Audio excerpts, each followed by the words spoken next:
Marhaba and hello once again. I'm writer and historian, American expat Jack Dempsey.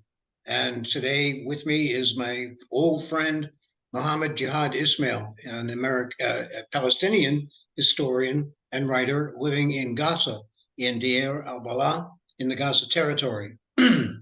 Today is Saturday, August 19th, 2023.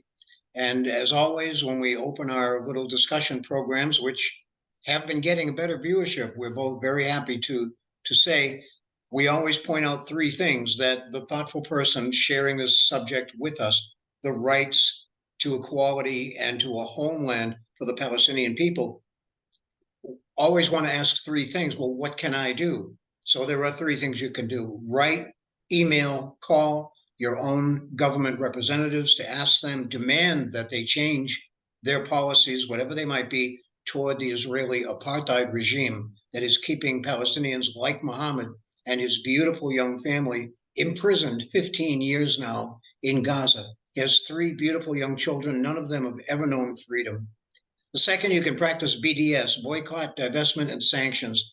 Do not buy products that are produced on Palestinian land in the so-called occupied territories, but rather seek out Palestinian products such as their wonderful olive oil, which is available through the internet and would mean the world to their suffering small businessmen who act under such terms of deprivation we can hardly believe it. The third thing is what Muhammad and I have been running as family to family. We try to connect Palestinian people, citizens and families living in the Gaza territory with outsiders, people who want to help by reaching in over the walls through a very simple means, Western Union.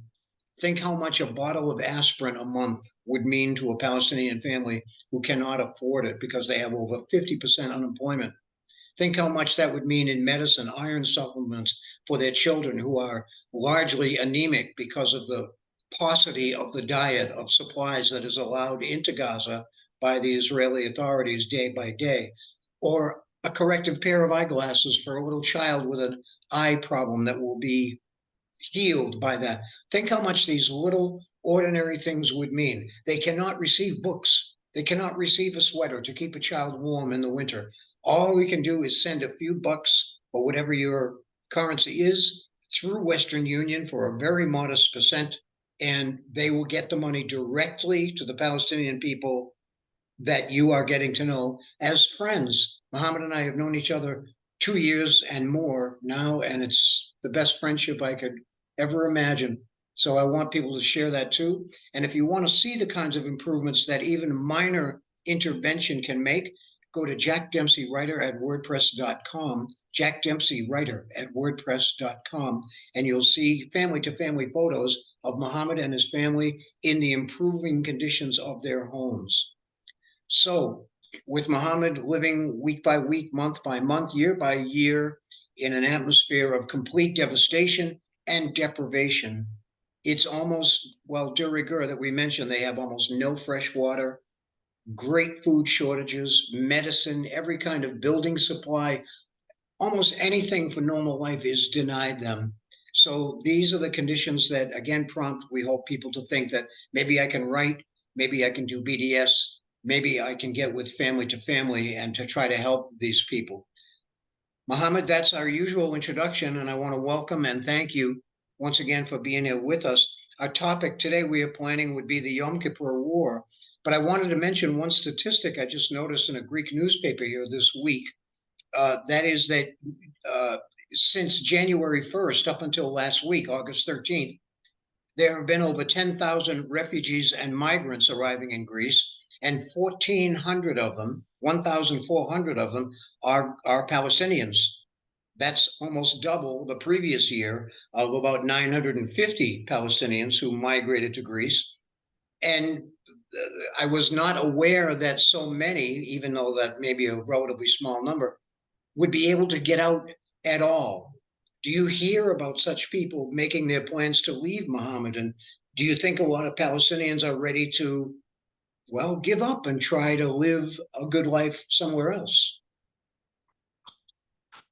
Thank you, brother, for this new opportunity to talk with you and to talk with our friends. Of course, here in Gaza, due to the situation, the bad circumstances, we have a high rate of immigration, and unfortunately, it's unlawful immigration, dangerous immigration. Mostly, they are going to swim the Aegean Sea from the Turkish shore, taking the destination to the nearest Greek island in the Aegean Sea. Most of those people who swim the Aegean Sea are sinking, are dying Yes. in the sea. I think only the minority of them who reach the Greek islands. So most of them are dying, and I am very shocked when I watch on media that those immigrations, that those immigrants are including some little kids, women, Yeah. old people. So it's very shocking seeing when you see some women and some kids are sinking during their journey to the Greek Yes. islands. Yes. So most of the Palestinians are dying. They doesn't arrive. Only the minority who are arriving safely to the What do you think? What do Greek. you what do you think the Palestinians who made it then? What do you think their attitude is? Have they given up on ever returning to their Palestinian homes, and they are now decided to try to live the rest of their lives outside the country? Or what? What are they thinking when they go?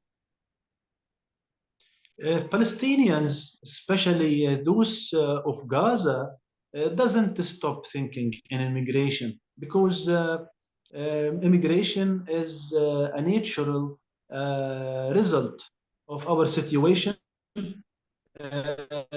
Most of people, as we mentioned some weeks ago, most of Gaza people, according to international reports and studies, most of Gaza people, most of Gaza population are having a psychological disorder, psychological diseases.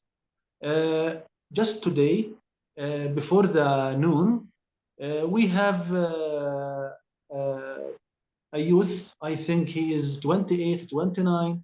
He wrote on Facebook, just very few minutes, I will be dead. Now I have a poison, and I am going to drink this poison. So farewell this unjust world, farewell this bad life. I am going to die.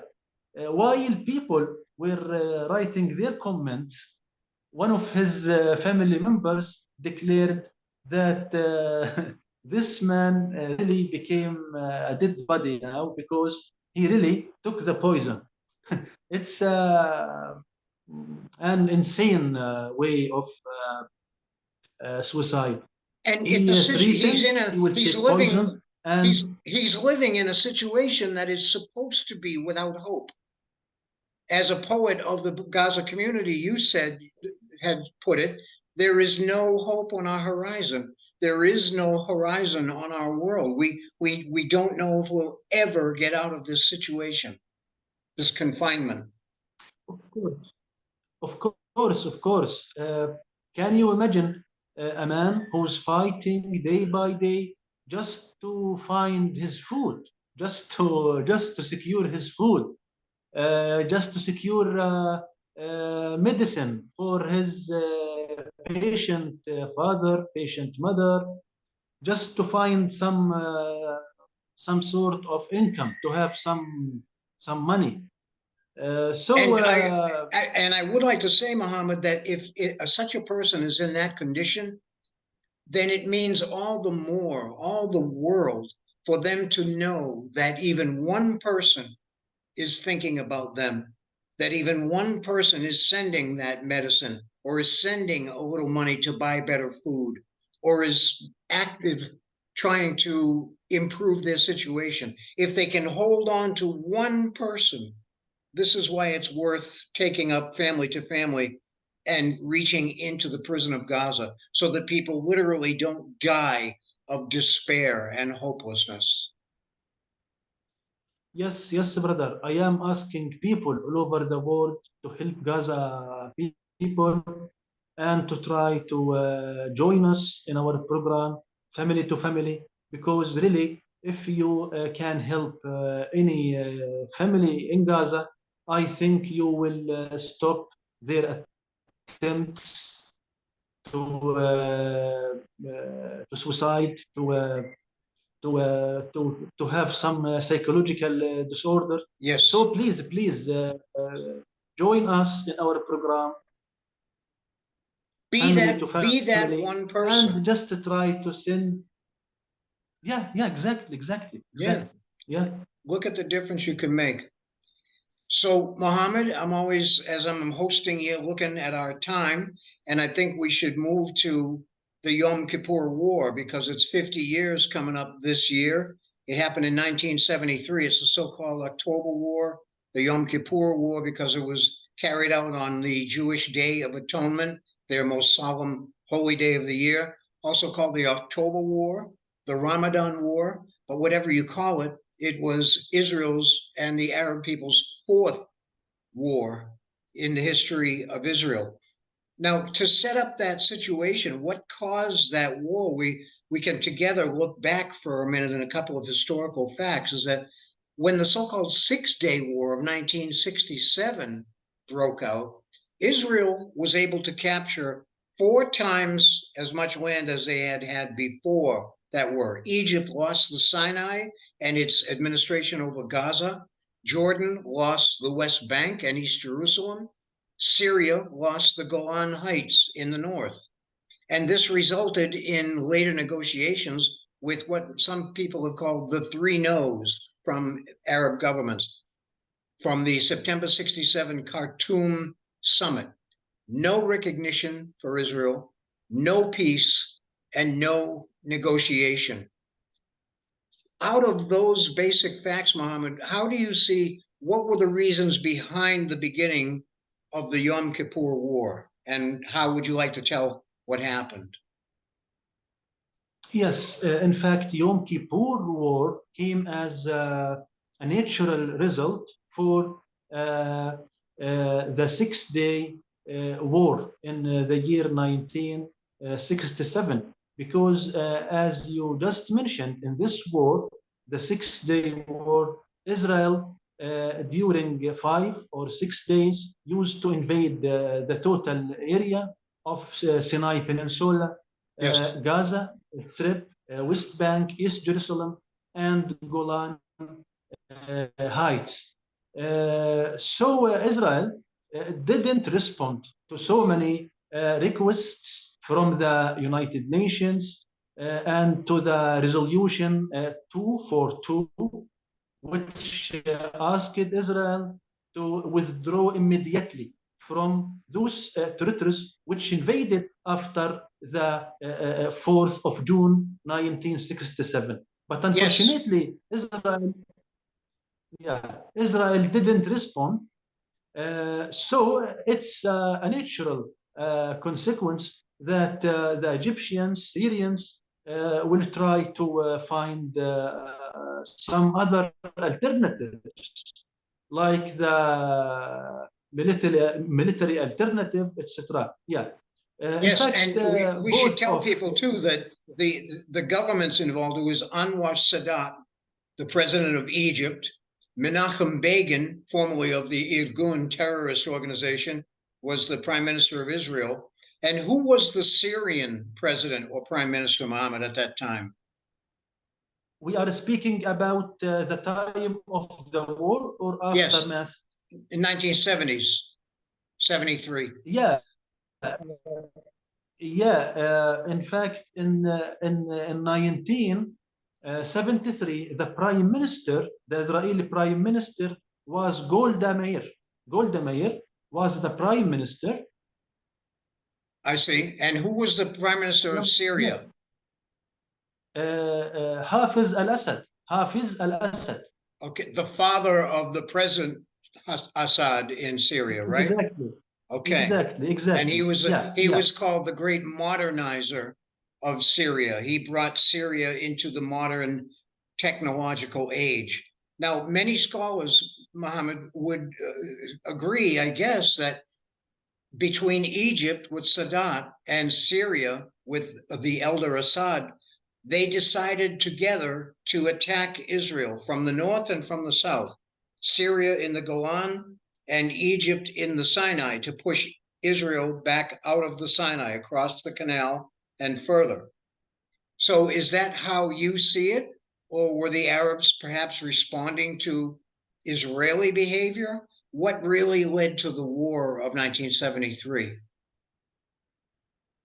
I think and I believe that this war was not trying to threaten the existence of Israel as a state.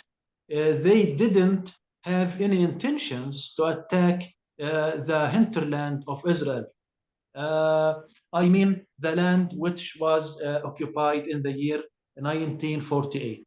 Yes, I think the only and the sole goal of this war was to liberate the lands which were invaded in the year 1967.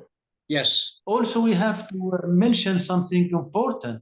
I think we know that Soviet Union was supporting both armies, the yes, Egyptian army and Syria. in the southern front and the Syrian army on in the northern front. I think we have to make it clear that Soviet leadership has put some sort of red line for Arabs. So Arabs hadn't the ability to cross this red line, which is threatening the existence of Israel. So when the President Brezhnev decided to support Sadat and Assad, he told them, I am going to help you just to liberate your occupied Yes, lands, but you are not allowed to threaten the existence of Israel. If you do so, I will stop you by force and I will challenge you before the administration of Nixon. yes.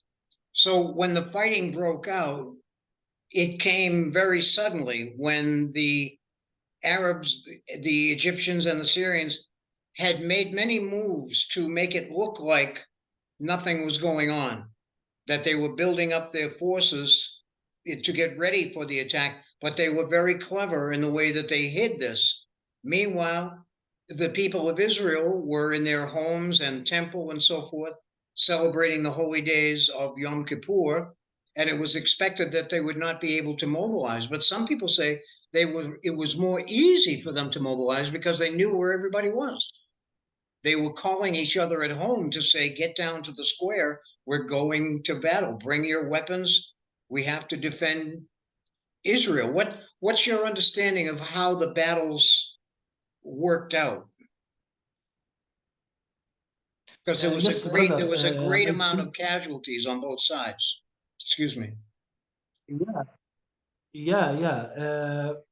In fact, both of Syrians and Egyptians have succeeded in the deception of Israel. The timing of war was on Saturday, and in addition to Saturday, it was the Yom Kippur Yes, war, the Yom Kippur day. And if you look to the time or the o'clock, it was launched on the 2 p.m. So 2 p.m. it's the midday. It's the noon. No one can expect this timing for the launch of the war. They started it at 2 p.m. Most of the military experts used to expect, if you want to speak about war, it will be taking place in the evening, in the night, uh, before the dusk, just like very few minutes, but you cannot do it in the midday, in the noon. So even the time was deceptive, the time of the war Yes. launch. Now, over the years since 1967, Israel had built many fortifications on the east side of the Suez Canal, and Egypt would carry out military exercises and so forth on the west side of the canal. During the war, once they had launched it, Egyptian forces were able to cross the canal, attack the Israeli positions, and cost them such casualties that within 3 weeks, the two sides, Egypt and Israel, were talking about peace negotiations. And when that happened, it freed up many of the Israeli military forces to go and fight in the Golan Heights, and to push back the Syrians, where they had even more trouble. So ultimately, the war brought the return of Sinai to Egypt, but not the return of the Golan Heights to Syria. Do you agree with that? Yeah, that's why Assad, after the war finished, he declared in the Syrian media that Sadat has betrayed me. Sadat has betrayed me because he stopped war on Made the a southern separate front, peace. Yeah. and yeah, and all the brigades moved to the Golan Heights, and they pushed us with a mighty power. And we have to say that the Israeli tanks have reached the southern outskirts of Damascus. They were Yes. so near to the southern border or southern gates of Damascus. Yeah. And so And what? without, Go ahead. and yeah, and without the Iraqi help, because we have a big amount of Iraqi troopers used to rush to the Syrian territory, and they used to help and to support the Syrians in their fight against the Israelis. Yes. Without the Iraqi help, I think Damascus was to be invaded by the Israeli army. Wow. And what seems convincing about that is that Israel has held on to the Golan Heights ever since, correct?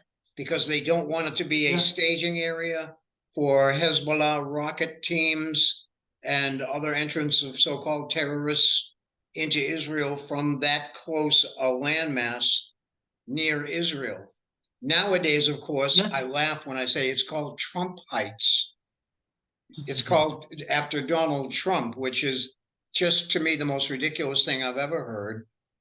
But do you what's your what is the Palestinian view, I might say, of the result of the Yom Kippur War? What did it do for the Palestinians, if anything? What did it do to them? How did it cause them to suffer, to lose land? Explain what the end of the Yom Kippur War meant to the Palestinians. Yeah, before telling you about the Palestinians' attitude about this war, I am going to tell you about mine, about my attitude, my personal perspective. I think in this war, uh, we have no victorious. We cannot say that Arabs were the victorious, nor the Israelis were the victorious. I think in the language of football, it was like a draw. It was like a draw. No, no victory and no lose. It was a draw game. Yeah, because in the beginning of this war, I think it was 3 weeks war. In the beginning, in the Yes. first half, I think Arabs achieved good progress, and they used to make a big attrition inside the Israeli Yes. army. Yes. But after that, especially after the American administration used to launch the airlift, I think the situation started to be changed upside down. I mean by that Israel started to be the upper hand, and Arabs started to have big casualties in their tanks, their aircrafts, their Yes. infantry, etc. So in the beginning, Arabs had the upper hand, but in the second round of this war, Israelis had this upper hand. So it was a draw match. No Yes. victorious and no loser. Yes, brother. There's an interesting. But through diplomacy, the Egyptian president was a smart man because he used to invest the results of this war to regaining Sinai and to liberating Sinai through his efforts with Kissinger, with Nixon, with the Western presidents. I think he achieved good result when he used to liberate all Sinai. But on the other hand, Assad achieved nothing. Exactly like you said, Golan Heights right now is occupied. He didn't liberate 1 kilometer from its area. Yeah. Yes. Now, let's remember that Israel first occupied the Golan after the 1967 war, right? All those years.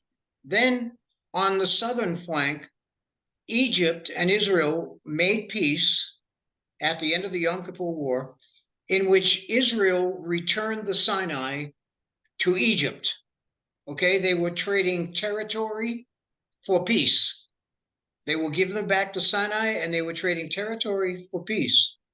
Why, Muhammad, can the Israelis now not make that same bargain with the Palestinians to let them have the West Bank, to let them have their own homes in a free and equal society for the sake of peace? The great political intellectual Noam Chomsky points out that this means the choices Israel makes is that we would rather have our citizens killed from time to time and have a state of constant hostility and apartheid in order to get more land. They are giving away their security to capture more land from the Palestinians. Why do you feel that the Israelis cannot trade some of the West Bank and other parts of Palestine for peaceful relations with the Palestinians? Why can't they do it again? Yeah. When Nikita Khrushchev, the Soviet leader, decided to send the nuclear missiles to Cuba, someone has asked him, you are going to challenge USA. It's a very, very mighty power. Are you crazy? He told this man, no, I am not going to make war with USA, but only I am going to put a very small mouse into their trousers. So I am going to put a mouse inside the trousers of USA just to, yeah. Brother, if you want to speak about the difference between the Palestinian situation and Egypt, I think we have big difference. When you speak about Palestinians, I think we are living inside inside Israel. If you want to speak about their perspective, all of this land is Israel. All the historical Palestine is Israel. So we are living inside their trouser, you know. But when you speak about Sinai is outside their country, and from beginning they used to invade it just to take the Egyptians into the table of negotiation and to make this sort of agreement, which is land for peace. Yes, so they are not willing to trade any of Palestine or Israeli land for peace with the Palestinians. It was a it was a different kind of exchange when they gave back the Sinai and the Israelis the land in Israel proper and in Palestine proper at the same place is too precious, too much to be wanted. And they're not going to give away any of it for the sake of Palestinian peace. Yeah. Gaining Sinai or losing Sinai doesn't matter too much for Israel, and doesn't matter too much for their doctrine, their dream for their homeland. Uh, Also, you are talking about a desert, but Palestine is a very pleasant land. According to the Bible, it is the land which flow with milk and honey. So there is no comparison between our land, Palestine, historical Palestine, and Sinai. Of course. So, what to you is the most important thing that we should think about as it is now 50 years since the Yom Kippur War? What is the most important thing that Palestinians think about it? Yes, brother. Let me tell you about the Palestinian perspective about this war and its consequences and what happened for the Palestinians after this war. Yes. Unfortunately, this war was destructive and was hazardous for the Palestinians. Why? Because before this war, you are speaking about the years between 1967 until 1973. During these 7 years, the Israeli mind was separated, was busy with Egyptians, with Syrians, with Jordanians, with Lebanese. The Israeli mind was separated, was busy in so many opponents. But after this war has finished, Israel get rid all of those neighboring opponents and started only to concentrate on the Palestinians. Yes. Brother. Yes. So they used. So now they have only planning for the Palestinians. So after this war, if you want to speak about the decade of 70s, 80s, we have big waves of aggression, of torture, of killing for the Palestinians. If you go to the records of estimations for the numbers of killed, injured people, you will find that after Yom Kippur War, Israelis used to make a crazy and insane reaction against the Palestinians. If they were angry as a result of their human casualties in Yom Kippur War, yes, in fact, and unfortunately, they used to take revenge from the blood of the Palestinians. They used to kill them in a very, very cruel way. So they intended to take the revenge from us, from the Palestinians. And in that time, Palestinians had no kinds of military resistance. People were living very, very exhausting life. So can you imagine how was the impression of Israel? They used to take the revenge from the Palestinians and their blood.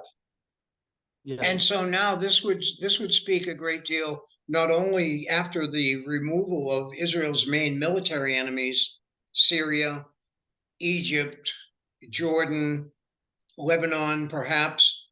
Now that they have more or less neutralized these opponents and they focus them more savagely on revenge and confinement of the Palestinian people, it also is complemented, you might say, by their approach to many other Arab nations to even more isolate the Palestinians, to make deals with many Arab governments that are very unjust and undemocratic, to make deals with those countries in order to outflank the Palestinians and to rob them of any other Arab countries' support.